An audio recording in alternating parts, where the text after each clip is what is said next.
What's up, guys and gals? Welcome back to the Nerd Castle. Today in the world of indie games, we're going to be taking a look at Homeseek. This is a hotly awaited city builder that's set in the post-apocalypse, barking up the same tree as games like Surviving the Aftermath and Banished. Probably, actually, you can tell from playing this game. I've put about 6 hours into it since they sent over the 1.0 release client. And you can definitely tell from what I've played so far that this game thinks the world of Frostpunk. So this is a game that is very, very, very heavily leaning on Frostpunk and Frostpunk-related sort of vibes. I will go out on the record and I will say the 6 hours that I've played so far, it has been one of the more brutal city-building experiences that I have ever had. Even, honestly, even nastier than Frostpunk, because in Frostpunk, the first level was kind of a gimme, if you remember Frostpunk. It was pretty difficult to lose the first level. This game, you could lose the first level, no problem. You get wiped out with a quickness if you aren't Johnny on the spot. So I think after 6 hours of playing the game, we're kind of approaching the point where it's no longer a first impressions video. It's slowly becoming something more akin to, does this give me my, it does, okay, gave me my resources back. It's becoming something more akin to a review at this point, but you'll be surprised to know that that first 6 hours that I spent with the game was almost entirely spent on the first level. I couldn't just figure out a way to get the first level to win. Like, I found myself just kind of playing it over and over and over again, trying to get it there. And so that's where I'm at right now. We've made it to level 2. I've collected some of my thoughts about the game, and I think I'm about ready to render them to help you decide whether or not that this is a game that you wanted to purchase or not. So right here at the outset of the game, what am I doing? Well, I'm putting down some housing. This game has a very large, very analog, very clunky UI, and I don't mean clunky in terms of like hand feel or in terms of like tactile nature. The game intentionally has sort of like this Fallout 2 or kind of like a Caravaneer, I guess, UI that you've got to kind of like get used to, but it's good. I love the UI, in fact. I think it's great. I wish there was more stylized UIs like this. The whole movement to flat design has not worked for me at all. All of the games that are just using like Arial font and like ultra slick, semi-translucent gray backgrounds for everything, don't like it. I like the UIs of the 90s, as long as they're tasteful. And so anyways, what we're doing right now is we're plopping down some houses. We've got all our resources at the top of the game. This being a post-apocalyptic game where you're a bunch of nerds that came up out of a bunker to try to survive on the surface after running out of stuff beneath the surface, tends to be heavily focused on things like water and where you're going to get it from. And so in this initial setup of level 2, we found a riverbed, and we're trying to figure out a way to get water up and out of the riverbed and pump it into a storage so that we can survive. Up at the top of the screen, you can see all our various resources from food to building materials. You can also see the amount of people that we have inside of our society right now. So we have 14 free people and 24 people that are just living here. Every single house that I build has storage for 8 people. So we're going to need 3 houses to make sure everybody doesn't get the exhaustion debuff, first and foremost at the outset of the day. And then we're just going to kind of let it run. On top of that, I've also put down a food storage unit over here. We're going to need that. Actually, we have no water either. So we've run out of just about everything. Problematic. Okay, we're going to have to figure out the situation, but hopefully we can get it there. It is possible that maybe we want to forego houses for the first day instead to get a water extractor down. So there's our water extractor right there. We'll send them off to that side to get it built. We do have 2 people on scrap piles right now, and in fact, I can increase that to 3 groups of 5 on scrap piles to make sure that we have a lot of scrap coming in, so that once that's done, there we go, that looks good. We'll be able to build this guy over here. Let's get the water extractor going. We're gonna need a water storage depot, kind of like over here-ish, I guess. We've got a farmland set up on this side too, so we're going to want to clear that out. You can only build farms on arable land. But as I was saying before I got sidetracked with other things that I need to be working on, this game is intensely brutal. If you come into this expecting sort of like a lackadaisical SimCity experience where you kind of just come in and you have a good time and there's like an occasional setback, but like it's not too bad. If you like think ahead, you can get on top of it. This is 100,000% not the game for you. From what I've seen from the first level, it took me no less than 4 tries to beat the first level, which was about an hour and a half to 2 hours long. I tried to beat it in previous demos. I know you're doing math in your head right now, and you're like, wait, didn't he say he played for 6 hours? I did. I did play for 6 hours. I did like 3 attempts on this build right here, and then I also attempted to do it. Let's see here. I got to get this connection knocked out. Create a new, go to that guy right there. There we go. And then build up all the pipes. Perfect. As I was saying, I gave the first level about 3 attempts, each one clocked in around 2 hours, and during the demo I tried to beat the game once or twice, the first level, and couldn't ever quite get it together either. So this game is quite difficult and expects the player to have a level of optimized play that may be a little bit foreign to them. Oh, I've got too many people working right now. Hold on, I need to get some people freed up so the stuff gets built. So we're working this scrap pile over here. All right, let's take them off that scrap pile for a second so that this construction gets done so that we can start harvesting water. Otherwise, we're not going to have enough water by the end of the day. There we go. Water's looking better. Food's looking pretty good. This game does do a really good job at giving you tallies of what you need in order to keep your society alive. Missing 1 day of food and water is not bad, but if you get past that, you're definitely going to end up in kind of like a death depression. Everybody leaves the camp cycle. Now, one thing you're going to notice about this game is if you're paying attention is that all of these resource piles right here are limited. They are not permanent. They last a very small amount of time, and by that time, you need to get yourself set up with a suitable food supply. Otherwise, you're not going to make it. And so we do have some early unlocked technologies, all nice and ready to go right now. The Worka Tower would actually be a really good idea. These are effectively water condensers. These are basically moisture farming equipment like you would see on Tatooine or something like that. And then from there, people are going to start to get sick pretty soon. And so we're going to want to set up some kind of like medical tent or medical center fairly shortly too. Events are going to pop up from time to time. These events are all very well animated. They all have very legible text. They all have good sound effects and good artwork. I like them a lot, and I think they look really good. As we work to clear spaces for our makeshift dwellings, we discover a half-rotten corpse buried beneath a thin layer of dirt and sand. As we examine it, it becomes clear that the person died violently. They were stabbed or beaten to death. A few other corpses shortly turn up around the camp with similar injuries. Clearly, some sort of vicious marauders prowl this area. I mean, if they've been here for a long time, this is an arid environment too, which means they would mummify. That could have happened like a long time ago, unless they're looking super gooey and fresh. So like, I would probably say just keep it a secret. You have a happiness meter up here. This is the same as kind of like hope, if you've ever played Frostpunk before. When it goes down, bad things happen. Also, when it's full, bad things happen. I noticed playing the first level that people were constantly leaving and abandoning my city, even though I was at 100% happiness from depression. I don't know if that's a bug or if that's intended, but as of right now, the game is not fully launched, so like I didn't want to flood the Steam page with a bunch of questions about like why the hell is this happening prematurely. I don't know if we're going to gather enough water by the end of the day. That's a little bit of a concern. The Worka Towers are actually pretty rad, so I think I'll probably put down, so that's kind of like the edge of our buildable area. Okay, we'll put in a Worka Tower right there. Looks good. And then this Worka Tower is going to need to be connected to that storage right there. We'll do it with some plastic just to make it more effective.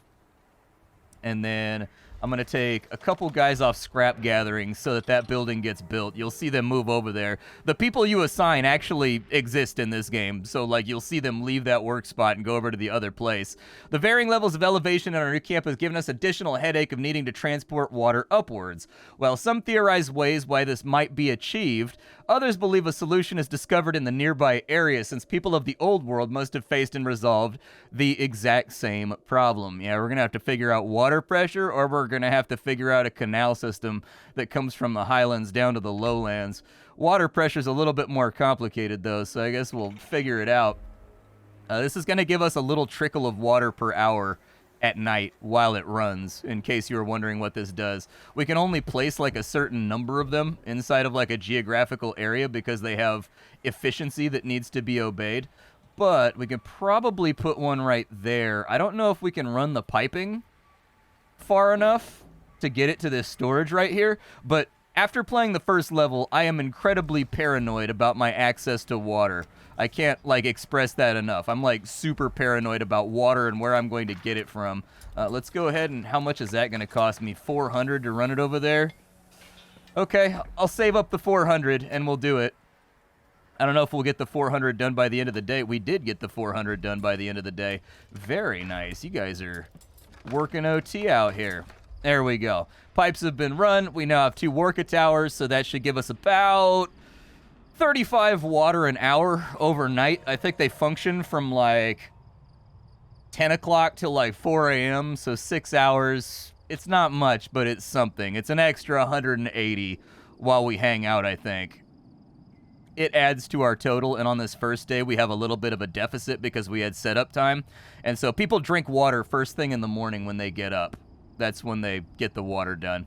They get up in the morning, they drink all their water, they eat all their food for the day. So I was trying to get the water sorted out before the day got too nasty. Now, I think we're bringing in too much food, so I kind of want to adjust these numbers. A 300 surplus per day is good.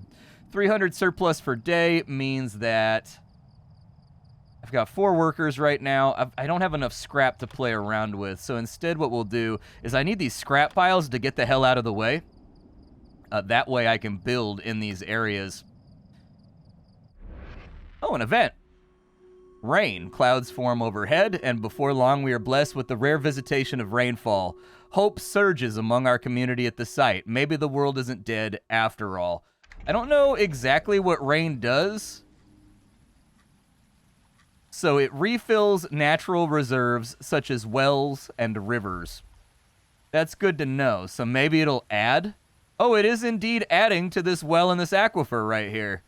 Very nice. Well, I will take that then. We're going to talk about the difficulty of this game once I get to the end of the video, but it does come with 3 different difficulties. There's easy, medium, and hard. Basically, each one just changes the rate at which you accomplish tasks and the rate at which you consume things by 10%, with everything being 50 at normal, 40 at easy, and 60. Okay, maybe not. Maybe it's more 20%. I'm bad at math, but ignore what I'm saying here. This rain, however, is a boon. The game does have good graphics. I've enjoyed everything about the visual and also the audio presentation of this game. There are cutscenes with like CGI with a narrator who is quite good. The storyline is pretty solid.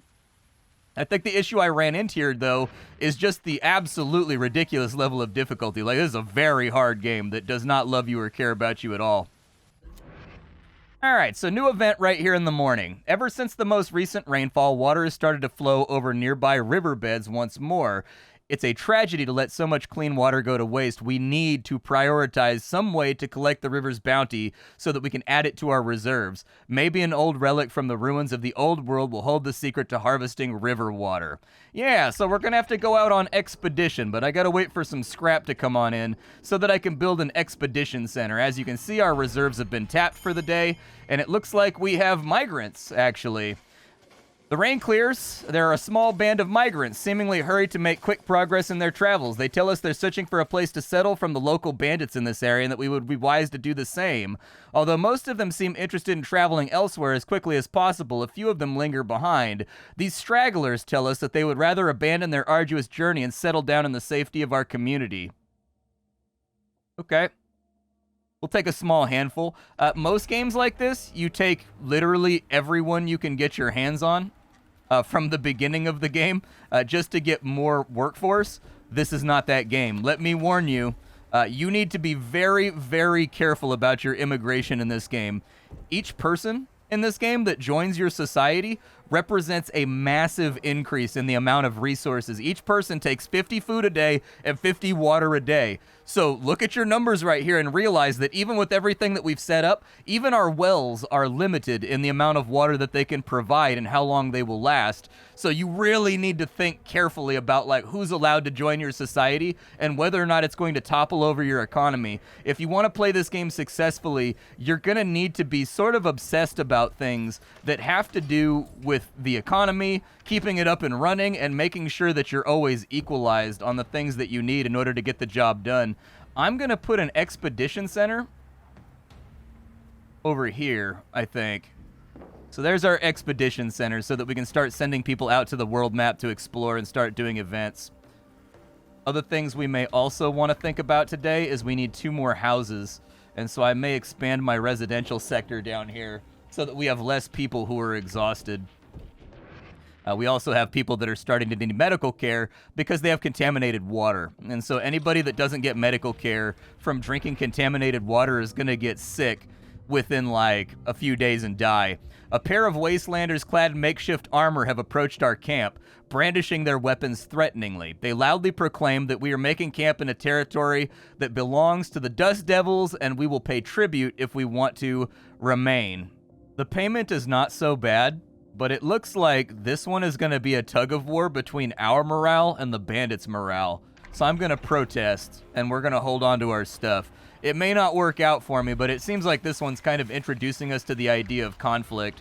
Let's go ahead and we'll put together an expedition here.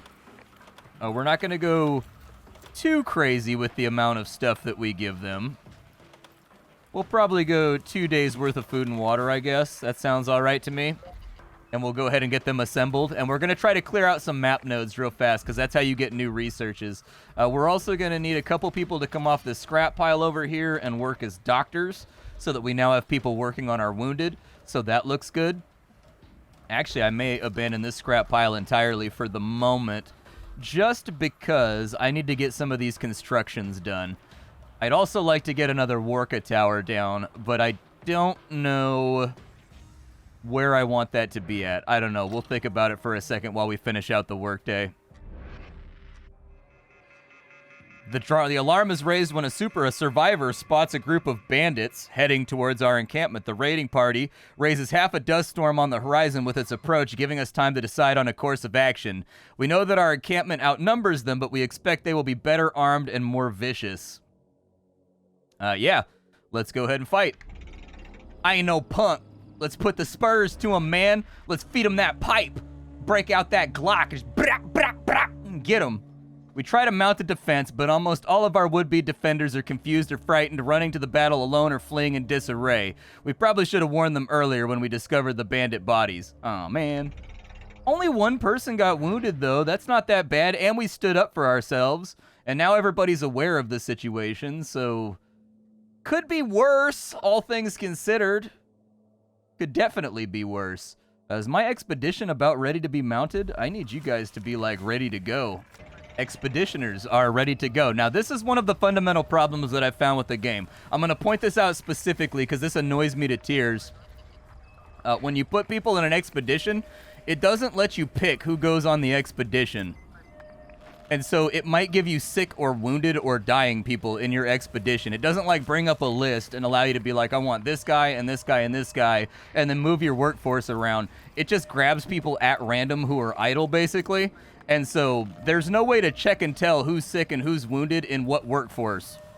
This is a thing that needs to change, basically. Like, it needs to give you control over who gets assigned to the expedition and then automatically move your workforce around. The other thing you want to watch out for is that people that are wounded, they get removed from your total population cap up here, but they come back when they get healed. And then it also does not auto-assign new people to take over their spots. And so frequently you're going to end up with depleted workforces all over the place that need to be replenished manually, and it's a bit of a tedious bore. We are going to send these guys out, even though they are wounded, because we need to figure out... I found that the best way to play this game, and I'll talk about it in the next couple minutes when I give you my final synopsis on what I've played so far and whether or not the game is good or not. But one thing that I've found is that you really want to rush expeditions, and if you don't rush expeditions, you're going to have a bad time. So I'm rushing expeditions right now. We'll go ahead and let that expedition roll. Hopefully they don't die on the road from their injuries. We'll just do a little short expedition here and then bring them back.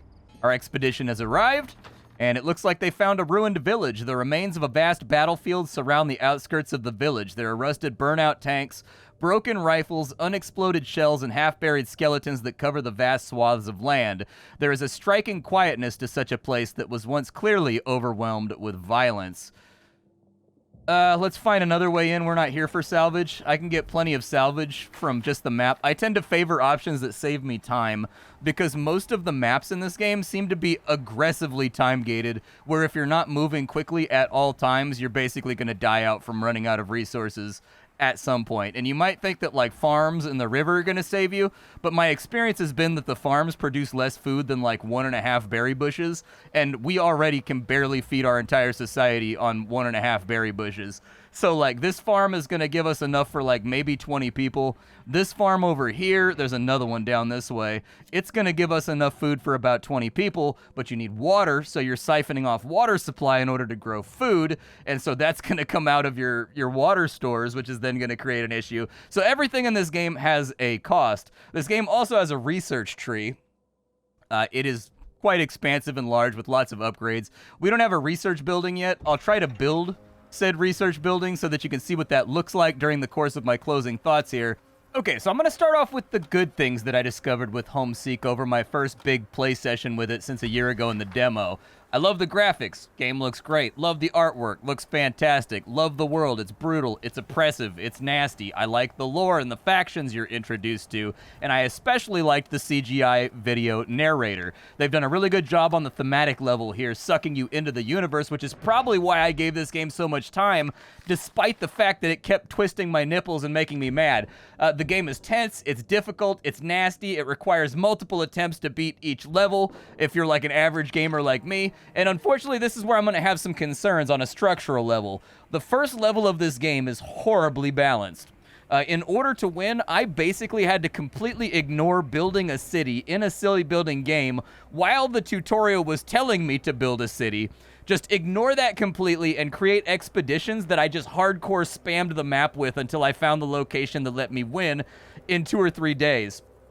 This first level is 100% going to alienate and eliminate a big piece of their potential audience with just how little wiggle room there is to win if you choose to take a normal playstyle. If you play this game normally, like a city builder, adapting to the problems as they come up and following the tutorial prompts, you are 100% going to lose the first level over and over on like day 8 or 9 when your supplies and your harvestables run out. The timetable is very tight. It is difficult to hit without adopting sort of like a Munchkin min-max style of gameplay and just beelining the objective, ignoring all of your losses, ignoring building a city, and just going for it. And I think that's kind of a big problem. The first level in a video game should kind of be an introduction to the world and the mechanics and the things that are going to be expected of you in a gimme way to get people's feet wet with the initial concepts and difficulties that the game is going to ramp up on subsequent levels. Look back on Frostpunk, and the first level was basically a gimme, a long 6 or 7 hour or 4 or 5 hour gimme, and then the ones after that got a lot harder,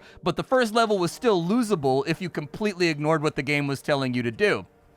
It should be the same here. With Homeseek, there's a tutorial, and the game seems to expect you to follow that tutorial and solve the problems that it gives you, but if you follow the tutorial, you're going to fall behind on your scouting, and you're going to lose because you did what the game told you to do. And so you're going to have to completely ignore your town, turn away every immigrant, turn down every single opportunity to save time, and just spam those expeditions until you win in 2 or 3 days without having ever built anything. And then it gives you all the technologies you would have discovered in the first level and the second level, and you proceed as normal. The first level, in my opinion, needs to be retooled entirely, and I think the game needs to more properly analyze the things that made Frostpunk fun to play, while still also being difficult and oppressive.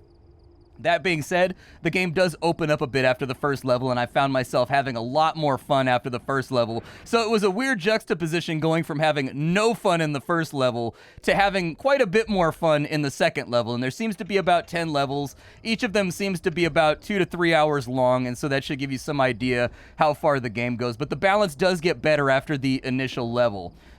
I would just recommend ditching and rebuilding the first level entirely. I've got a feeling it's going to lead to a lot of abandonment and a lot of negative reviews. The game is chock full of upgrades, interesting storylines, cool problems to solve when you get further in, but if people get knocked out on that first mission, which took me in excess of 4 to 5 hours to beat and repeated tries, I think the mandatory playstyle is going to alienate people, and they're never going to see the later levels that make the game more fun and give you more solutions to the problems while still being heavy and dark and difficult. Other things I'm concerned about, the options menu sucks. You have two graphics options, one for full screen, borderless, windowed, and another for high, medium, low, and ultra. If you have tearing, no VSync for you. If you have one post-process that's tanking your performance, you can't get rid of that without putting the game on low and making it look terrible altogether. There's also issues with just overall balance, like I'll have 100% happiness, but people will still be leaving my colony from depression. Another thing that I noticed is that, like, sometimes the worka towers seem to, like, not work, even though it's nighttime and they're hooked up properly. It seems to be kind of, like, ambiguous whether they decide to function or not every single night, and I haven't been able to figure out why that is, whether it's a bug or whether it's intended. I'm not sure, but I need more information there. Still, my experience so far has been that Homeseek is probably one of the most nasty, difficult, and antagonistic city builders that anyone has ever made. This is kind of like, this is a cliche, damn it. This is basically like the Bloodborne of city builders.